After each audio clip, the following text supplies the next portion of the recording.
તો જય જોહાર જય આદિવાસી મિત્રો, હું છું તમારો મનીષ પારકી અને વિડીયો બનાવવાનું ખાસ કારણ છે કે સરકાર આપણા આદિવાસી સમાજને સારે કોરથી લૂંટવા માંગે છે, એટલે વિડીયો આખો જોજો।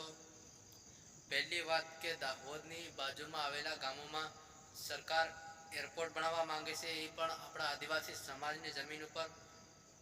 એટલે આપણી જમીન સરકારને નથી આપવી। આપણા આદિવાસી સમાજના જ્યાં પણ છે બધા ભાઈઓ આગળ આવી આપણા સમાજના લડાઈ લડો।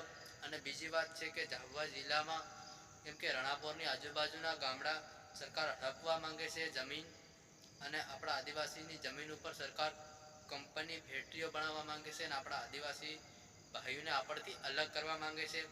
એટલે બધા આપણા આદિવાસી સમાજના ભાઈઓ બધા આગળ આવી અને લડાઈ લડો, કેમ કે આપણી જમીન આપણા બાપ દાદાની છે। ઘણા એવા મારા ભાઈ એવા છે કે દારૂ પીપીને અને સોરીઓના ચક્કરમાં મરી રહ્યા, ગાડીઓ હરું મરી રહ્યા, કેમ કે આપણા આદિવાસી સમાજના ડહા ડહા પહેલાના આપણા આદિવાસી સમાજની જમીન હરું મરી ગયા।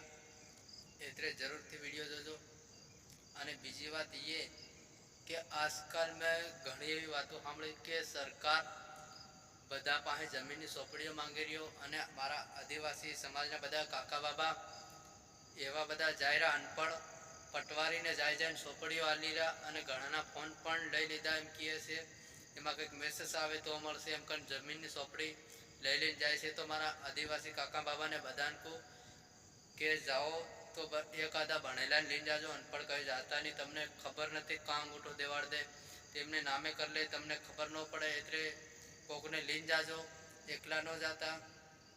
અને બીજી વાત એ કે આપણે જરૂર જ નથી જવાની, કેમ કે પહેલાં આપણા આદિવાસી સમાજ હતો એની પાછળ સરકાર થાય છે એ બધાને ખબર છે। એટલે મારા આદિવાસી સમાજના જ્યાં પણ ભાઈઓ છે ત્યાં બધા આગળ આવી અને બધા એક્ટર કોમેડી કે કલાકાર બધા વિડીયો બનાવો અને આપણા આદિવાસી સમાજને બધાને આગળ લાવો અને લડી શકે આપણા આદિવાસી સમાજની લડાઈ।